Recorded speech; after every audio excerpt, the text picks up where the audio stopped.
Welcome to press news.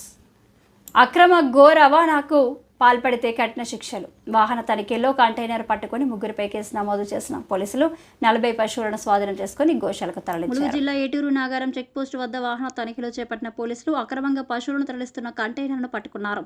పట్టుబడిన కంటైనర్లోనూ పశువులను చర్ల మండలం నుండి హైదరాబాద్ కబేలాలకు తరలిస్తున్నారని పోలీసుల విచారణలో వెల్లడైంది. 40 పశువులను స్వాధీనం చేసుకుని భూపాలపల్లి జిల్లా రాంపూర్ గోశాలకు తరలించారు. కంటైనర్ సీజ్ చేసి ముగ్గురిపై కేసు నమోదు చేసిన పోలీసులు గో అక్రమ రవాణాపై జిల్లా ఎస్పీ శబరీష్ ఆదేశాలతో ఏటూరు నాగారం ఏఎస్పీ శివం ఉపాధ్యాయ సిఐ శ్రీనివాస్ సూచనల మేరకు నిత్యం తనిఖీలు చేసి కట్టడి చేసిన గో రవాణాను యథేచ్ఛగా కొనసాగించడం చట్టరీత్యా నేరం. ఈ అక్రమ రవాణాలో ఎంతటి వారున్నా ఉపేక్షించేది లేదని ఏటూరు నాగారం ఎస్ఐ తాజుద్దీన్ గో అక్రమ దందాదారులకు హెచ్చరికలు జారీ చేశారు.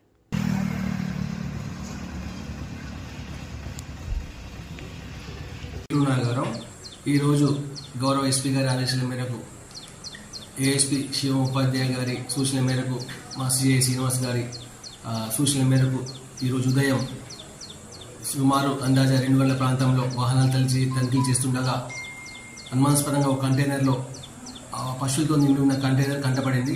దాన్ని తనిఖీ చేయగా 40 పశువులు ఉన్నాయి. 40 పశువులను గోశాలకు తరలించాము. రాంపూర్ గోశాలకు భూపాలపల్లికి ముగ్గురు పైన కేసు నమోదు చేశాము.